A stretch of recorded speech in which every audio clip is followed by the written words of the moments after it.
vamos falar uma coisa polêmica, então. A gente está falando de esporte, né? E a gente falou sobre o uso do sintético. Dentro das academias, tanto o homem quanto a mulher, ainda vamos chegar na questão da mama para o homem, existe pessoas que acabam abusando do uso do sintético, ou usando pouco, ou fazendo uma reposição, ou não. Como que isso influencia, mesmo você tendo aquela prática de esporte, aquela alimentação saudável, né? aquela educação regrada, mas faz o uso do sintético?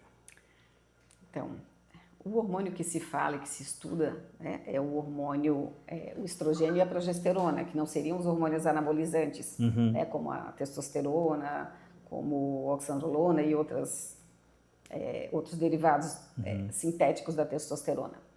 Para esses, eu não conheço essa associação direta de risco com câncer de mama, mas a gente tem toda a questão da saúde, né, a saúde hepática, cardiovascular. É muito importante tu ter uma massa muscular forte, que realmente agora tem associação até de redução de demência e redução e aumento de longevidade com uma boa massa muscular. Mas tem que ver a que custo que é isso, né? Porque assim, ó, usando bomba, tu ganha aquele volume, mas também o teu coração é testado e muitas vezes a gente vê vários casos de morte súbita em por causa do academia excesso. ou em atletas por causa de excesso. Mas por que eu pergunto para a senhora, para a doutora, por que eu pergunto para a doutora? Na questão do gineco, né? Que o homem normalmente, quando ele faz um uso em extremo, ele tem um gineco, né? Isso traz algum fator de risco para o câncer de mama masculino? Da ginecomastia, de ter aumentado a glândula? Provavelmente sim, mas eu não tenho certeza. Eu posso investigar isso e te passar, tá? E como causa no homem, então? O homem, em mulher faz, a partir dos 40 anos, exame de rotina, né? A mamografia ou o exame médico.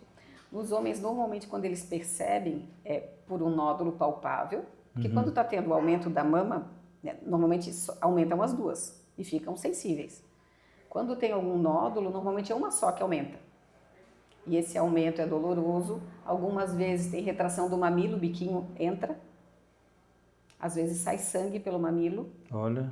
Então, normalmente é a companheira, né? A pessoa que convive até que percebe a diferença. Porque eu acho que a gente vai tão no automático, a questão, né, de tomar banho e se arrumar e não para se olhar de verdade e pode passar desapercebido.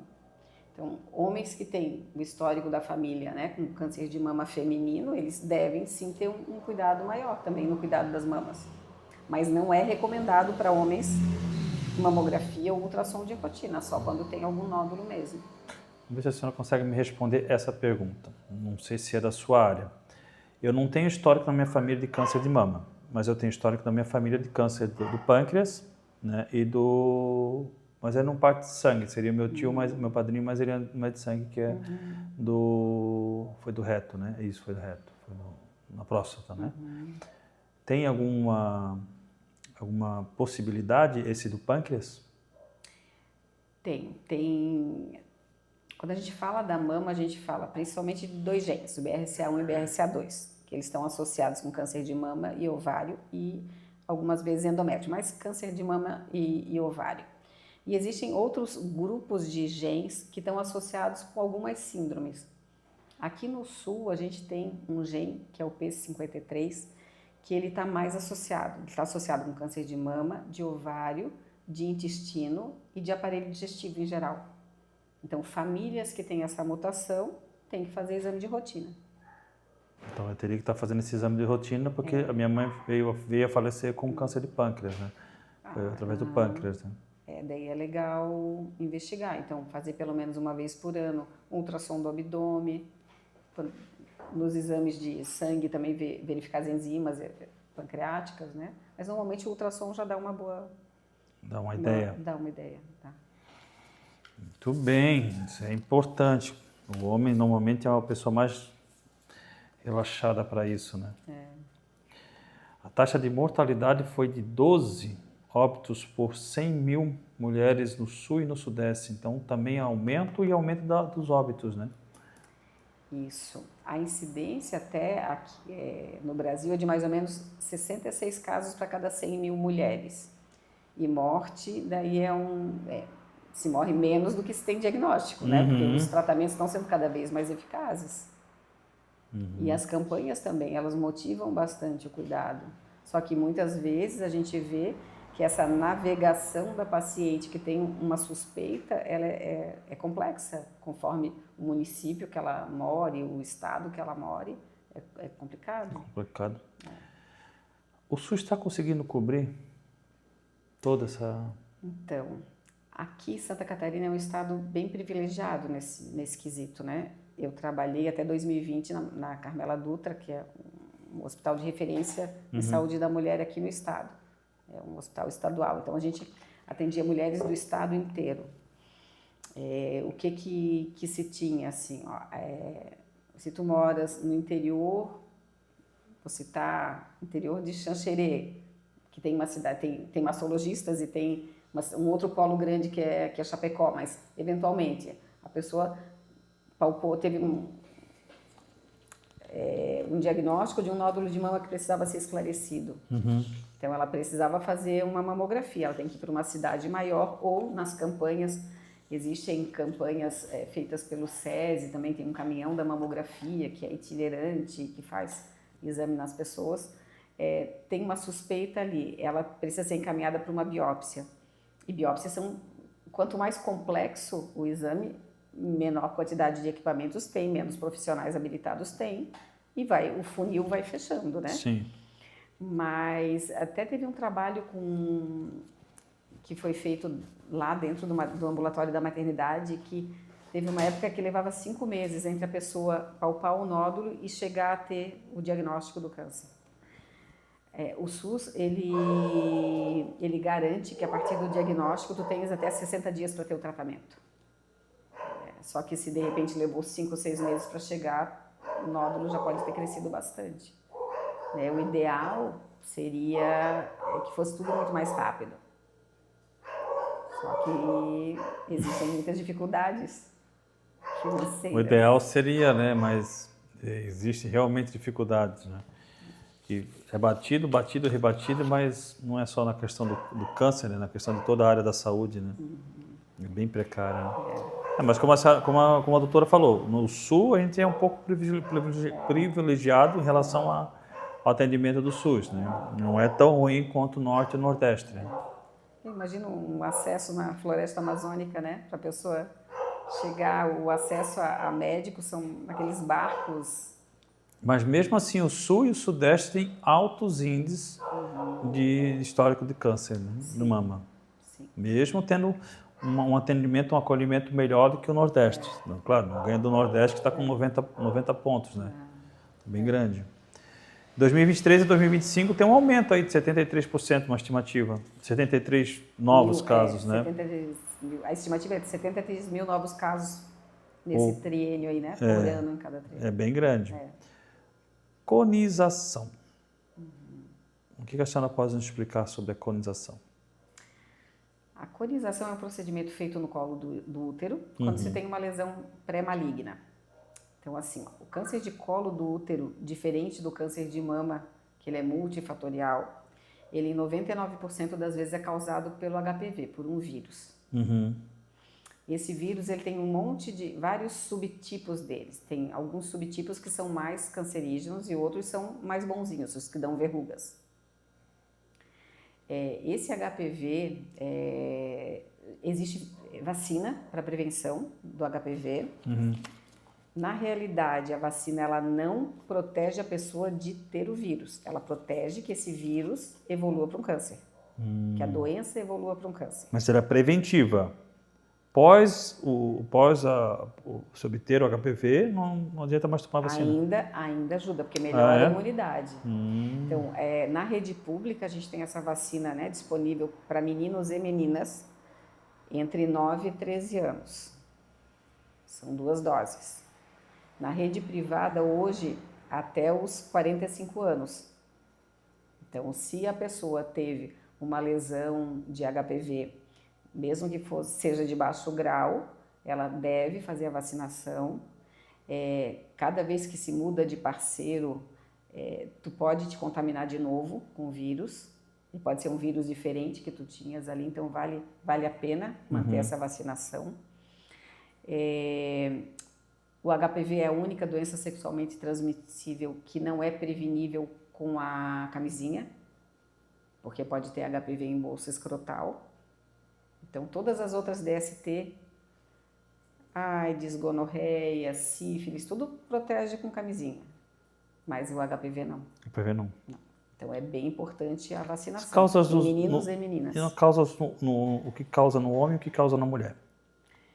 Nas mulheres, ela pode se apresentar como verruga, né, que normalmente são os menos, que são os não cancerígenos, mas no colo do útero, quando a gente vai coletar o preventivo, a gente vê uma alteração que é para imaginar assim, o colo todo lisinho. A gente, quando diz que o colo está bonito, é um colo todo lisinho. E nesse se vê assim, uma área que parece uma feridinha, como se fosse uma afta. Daí é investigado. Então, na coleta do exame de Papa Nicolau já pode ter suspeita e se confirma através de uma biópsia. E conforme o tipo de lesão que tiver, tem indicação fazer a conização, que é tirar um cone, um cilindro do meio do colo do útero. Que é feito, ele é trazido para fora do... Fica dentro da vagina, você coloca o espéculo, né, que é o aparelho, coloca o espéculo, se faz o colo do útero ele é redondinho, então se faz um cone mesmo. Algumas vezes se dá ponto ou se só cauteriza. Se por acaso, depois dessa conização, vê que é uma lesão que tem mais risco de infiltrar o colo do útero, é retirado o útero todo. Então, na verdade, ele é para identificar a real possibilidade de algum futuro. Se tiver, isso, tem que retirar. Tem que retirar, porque senão ele vai se espalhando. Ele é eu vi que ele é um pouco invasivo, essa colonização. Ele ele machuca bem, né? Vai depender da extensão da lesão, né? Porque daí o médico vai tirando e vai fazendo biópsias e vai até ter certeza que não tem mais doença no colo do útero. Então, a preservação do colo ela é feita principalmente a mulheres que querem ter filhos ainda. A pessoa pode ter filho ainda, mesmo fazendo a colonização? Mesmo fazendo a colonização. Que é o ato que não pode ter mais filho porque fez a colonização. Não tem nada a ver uma coisa com a outra. Não. Só que conforme o tamanho, aonde chega, que é bem na entradinha do colo do útero, ali que é o local que o útero tem que estar fechado durante a gravidez toda, né? Então, algumas vezes, depois da colonização, tem que fazer um procedimento chamado cerclagem, que é dar uns pontos em volta do colo para deixar o colo mais fechado para não ter um trabalho de parto prematuro. Existe caso de regenerar? Por exemplo, ovário? Tipo, tirou o ovário e... Deu um tumor, a pessoa tirou o ovário regenerou? Não. Se tirou o ovário, tirou. Mas o ovário funciona... Ovário mesmo. Mas assim, ó, às vezes se tira, tem um cisto ou um tumor no ovário. Tu pode deixar um pedaço dele e ele vai funcionar, só que vai parar de funcionar antes, né? Eu tive um tumor no ovário, um teratoma, tinha 19 anos, daí eu fiz a cirurgia e tirei todo o meu ovário esquerdo. Recentemente eu tive um aborto espontâneo, daí fazendo os exames eu descobri que o meu ovário esquerdo estava inteiro. Bem estranho. Porque assim, às vezes tu tira o teratoma, tira só o tumor e mantém um pedacinho, né, do ovário. Não, retirou o ovário inteiro. Não faz sentido. E agora você está com os dois ovários? Os dois ovários. Que loucura. Uma loucura, ninguém entendeu, o médico também ficou... É preciso ter o resultado da biópsia, né? Interessante. Mas o teratoma deve ter assustado, né? Sim, até eu assustei. No caso da endometriose, ela causa esse problema para você pode ter filho? Porque você mexe também no colo do útero quando mexe com a endometriose, né? Então, a endometriose, ela é um processo inflamatório que a gente também não sabe qual que é a verdadeira origem dela. Tem várias teorias, né? Antigamente se achava que ela vinha do refluxo do sangue, ao invés de sair todo pela vagina, ele refluía pela trompa. E daí, saindo pela trompa, ele grudava ali no ovário e podia ter implantes também em outras partes da pelve, né? Hoje em dia a gente sabe que pode ter foco de endometriose no pulmão, no pericárdio, no diafragma, em vários órgãos. E a endometriose, o problema dela, assim, mesmo sendo uma doença benigna, conforme a evolução dela, ela pode dar muita aderência, pode dar perfuração de bexiga, de intestino, fístulas, e ocasiona muita dor. Eu conheci um caso assim com endometriose. E ocasionava bastante dor, a pessoa sentia muita dor com a endometriose, principalmente na época da menstruação. Isso, que daí os focos são reativados. Então, assim, ó, eu lembro quando eu era menina, se falava muito assim, fulana tem cólica, quando casar passa, quando cólica é besteira. Não, as mães têm que valorizar a cólica das filhas adolescentes. Não é porque tu tem uma sensibilidade menor à dor que tu não vai valorizar aquilo. E o que é muito importante, né? Por ser uma doença inflamatória, o tratamento dela é desinflamar. Não parte do tratamento é a pessoa não menstruar. Então, gravidez é o melhor tratamento para endometriose, porque tu fica 9 meses recebendo uma bomba de hormônio. Mas só o anticoncepcional não ajuda. Tem que ter uma dieta anti-inflamatória, tem que ter uma boa qualidade de sono, tem que ter atividade física. Tudo isso para ajudar o processo.